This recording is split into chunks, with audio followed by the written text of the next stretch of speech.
There's time you build new construction for sale, and there's time you build to actually rent out. Now, I'm gonna break down everything today that if you're gonna build for sale, you better make sure you know exactly how big the house should be, how many square foot, how many bedrooms, how many baths in the right location versus when you build for rent, like I said, we always talk about all the time. We're gonna change the game up today because we're gonna talk about building for sale. Now, if you ever gonna build for sale a home this big, 4,500 square foot, $3 million at least, you're gonna have to be putting down at least 50, 60% just to break even on the mortgage. And that strategy is gonna get you basically in trouble. So you need to know, when do I build for sale? When do I build for rent? We're gonna break the whole thing down for you guys today. Ready? Let's go. We are at a brand new construction site called Cassiopeia. This is a development, 5 luxury new construction, over $3 million for these property. And this is built by my partner, Chris Welch from CMAC for one of his clients. And my company, Thach and Nguyen Real Estate, we actually are marketing these properties for this client. So today, if you are an investor, Chris and I, we're gonna actually walk you through. If you're gonna build for sale, you need to know what's going on, and you're gonna build for rent, you need to know what's going on so you don't do the wrong strategy. You ready to do this? Let's do it. Let's go. Let's start out with the obvious. In real estate, everything is location, location, location. Remember I always talk about there's 4 types of location, okay? A, B, C, and D. A is the affluent, high-end property area. And then D is where the tough rental property is, right? Low income. And B and C in the middle. You ever want to buy a rental, you want to buy them in the B's and the C because the cash flow better. Today we are in an A area. This is called Lake Sammamish, Washington. This is a high income earner kind of an area. This is basically not an area for rental. And this area is a top school district. Chris, what makes Sammamish an idea to build for sale versus the stuff we build in Seattle that's for rent? Yeah, this is, like you said, this is an A category real estate location. Very desirable. That's what you look for when you go for sale. You want to get the high income earners. Sammamish is just next to Redmond, which is where Microsoft is. We got lots of high earning tech jobs there. We got lots of room out here, big lots. We got evergreen trees. It feels spacious. People that want to pay for a nice estate size home want big lots, and they want to feel like they're not crammed in. Yeah. And you guys, again, remember I was talking about, if you're ever going to buy rental, you want to stay in the B's and the C. It's okay to buy in the A, especially if you're going to build new construction. Just know if you're going to build in the A, you're going to build for sale, and make sure that you know what you're doing in the A neighborhood. Like these houses, these are over 4,500 square foot homes, yeah, right? And these are like starting at $3 million for these property. You just got to know this in advance when you are actually building real estate from new construction. Especially, you better know your ABC neighborhood. Now let's move on to timeline, permitting, cost. When you are building in the A area, it's a lot different, and a lot different in timing, in cost, versus when we build in the B's and the C in the in-city. This is what we call the suburb area. Yeah. Let's talk about all that. Yeah. The in-city stuff that we do, the lots are already there and created. That's so right. It's real simple. You go in and you really start right off with a building permit. Out here where you've got the suburbs, we got a big piece of land. We're gonna take it and we're gonna subdivide it and do a short plat. So when you do a short plat, we gotta bring in all the infrastructure, right? We gotta create a big stormwater concrete vault that sits below the ground for all the stormwater to go into. We've got things like parks and play areas to go in. We've got electrical that we have to bring into the project. And we got all these curbs, gutters, sidewalks, and the storm system that has to be installed. Yeah, and the road coming in here, right? And part of building all that stuff, of course, is getting it designed and permitting. Right. That design and permitting and approval process alone can take you about 2.5 years to get that. And then you can start talking about building the houses. Yeah, and listen, just in the retention, that's over $200,000. When you have that kind of expenses, right? You can't build to rent because you have so much expenses that go along just bringing in this development, the road, all this. This is why you got to understand this, because when the owner actually did all this, they know that they're building for sale. Because if you're going to build for rent, you're already going to be upside down because all this is just extra work you don't need to do. This is why these areas are not really good to build for rent. Yeah. Mainly just to make, build to sale so you make a profit. Yeah. Right? The dollars just don't make sense. You can't cash flow if you're going to try and rent these things. Let's start with this, Chris. Yeah. Kitchen. Yeah. Let's start with, the quartz, 3 cm, the expensive cabinet for Abodian. Shout out to Abodian cabinets, okay? Yep. Let's talk about that. Yeah, so we've got a Bodian cabinet package. We did a double stack on the uppers, so it goes all the way up to the 10-foot ceiling. We've got full backsplash that goes all the way up to the 10-foot ceiling behind the hood. Let's walk over here and show you, Chris, right? Yep. The whole entire All back. the way up to 10 feet. Mm-hmm. We've got high-end Wolf appliances. The appliance package in this house is about $40,000. Yeah. We've got that throughout. Built-in refrigerator, matching dishwasher. We even got the drawer microwave in this. So you got to know what to put in based on your market. And these are things that buyers out here in this price point, that's what they're expecting. Yeah, and I want to point out this, okay? Again, these are very expensive appliances. You guys see when we're talking about the type of appliance that we use for rental, right? They're a lot different because we're doing it for rental. Now, let me show you the obvious. You know, most of the rental property we put LVP floor. Chris, tell them what type of floor this is, bro, because this is definitely an LVP. Yeah, no, this is a real wood floor here. This is an engineered product, but it's got a real wood surface on it. Yeah. So it feels nice. It's got a great look to it. It's large plank. Again, this is what you need to do out here in this neighborhood. Yeah. Now, follow us. Let me show you this, okay?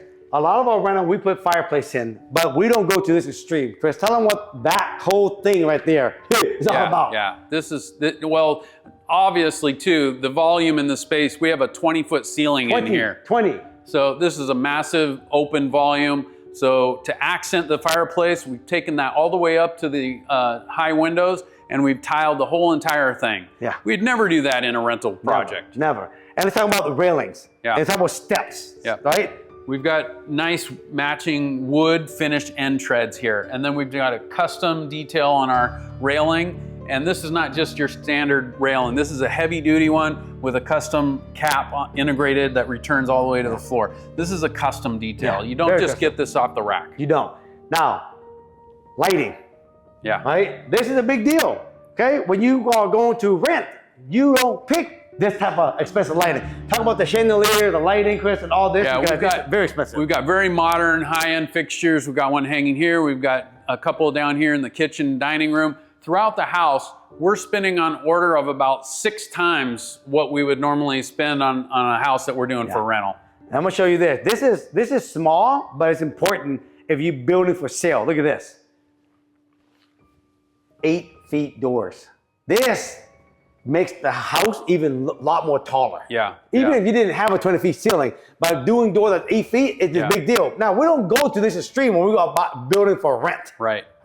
Now, we got 10-foot ceilings here and then 9-foot upstairs. Now, some builders are dropping the doors down upstairs, not us. In this one, we kept the 8-foot doors throughout, so it even feels good upstairs. Now, I'm gonna show you this. Even though we don't spend this kind of money on big doors, for a rental, but we also pick one panel door for all rental. So it still looks like a nice modern house, one panel, but we don't go to the extreme doing 8 feet door in rental because that's just extra money. But we will go the extra expense because this is a luxury house for sale. Right. Okay. Now, lastly, we're gonna show you this. Chris, talk about the island and the extra detail you go through this because this is for sale. Yeah. So we wanted to create something that gave some mass to this island. So normally your 3cm is about 1 1/8 inches thick, right? So we would have been just a thin edge across here. Yeah. We had our fabricator, between the two of us, came up with an idea to miter this around and double it up and make it thicker. So we got this nice heavy detail and it returns down to the floor. So you go to the extra length in some of these areas when you're doing high-end homes to make them feel unique, special, and custom. That's right. And typically when we do rental, we still do quartz, you guys, but they're typically about 2 cm. Yep. 2 cm on quartz. Yep. But house for sale, you gotta take it up. But so again, you see a lot of the finish we do in our rental. We still got the quartz, we got the 1 panel door. We do floor that look like how a floor with the LVP, and we do the white plank. But we do all that because it's made for rental. But again, when we turn this around, you're selling a $3.2 million house, like this house, for example, 4,300 square feet home. You got to change it to finishing because we got to match it for what's out there for sale. Yep. Talk about this, Chris. This is cool. You did this and then also this. Yes.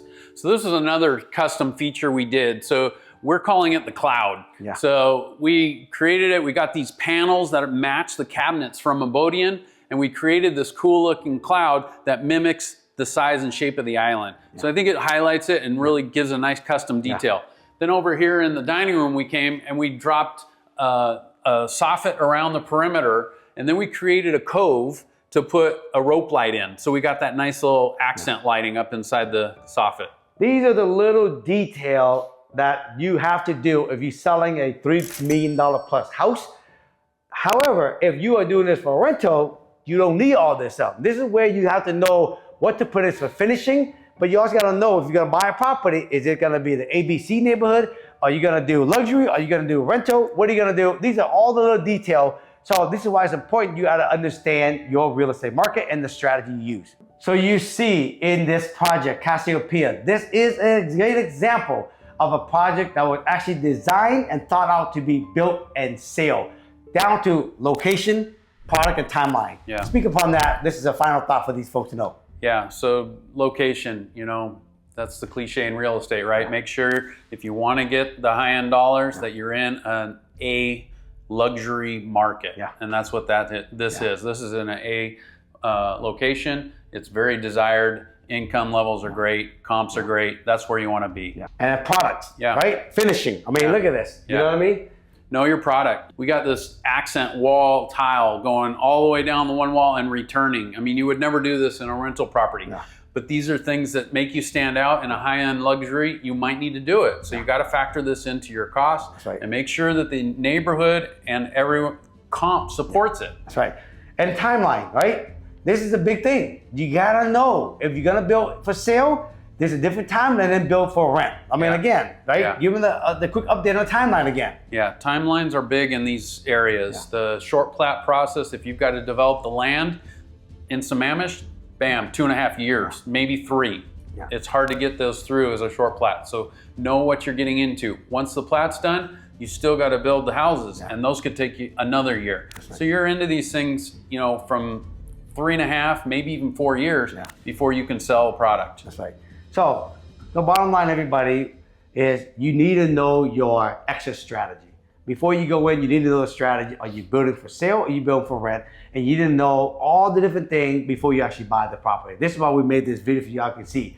Now, if you going in and you're gonna build for sale, great. Go ahead, build it for sale, because not every product is made to build for rent. Go build your product, build it for sale, go make your active income, make your profit. But if you're gonna build for rent and you want that passive income, just know it in advance before you buy the property. Inside Springboard to Wealth, my mentorship program, we teach people the one question, Thach, should we build for sale or should we build to rent? So inside the program, we teach people basically, what type of neighborhood you should be buying in if you're gonna build for sale or for rent, what type of design you should do, right? The timeline, and most importantly, what is the exit strategy you gotta understand? All this you gotta know in advance before you even buy a piece of property. So if you've been thinking about investing in real estate and you wanna build new construction or build townhouses or build ADU, for example, you need to know all this stuff. This is what we teach inside Springboard to Wealth. If you're interested, click the link in the description and we'll be happy to help you guys start investing in real estate and start doing new construction and ADUs in your town. If you are a buyer and you want to see any of these beautiful property, please hit me up. We'll be happy to show you the property. If you are an investor and you want to learn how to actually build new construction either for sale or to keep as investment property, let me know. I'm happy to schedule a time where we can actually work through your, where you at and see what's the best strategy for you, okay? Now, if you like the video, give me a thumbs up. If you haven't subscribed to the channel, hit that subscribe button for us, okay? We want to hit 1 million subscribers this year. And all the description, right, of Springboard Mentorship and my partner, Chris Welch, is in the description. Hit us up if you have any questions, all right? Until then, peace.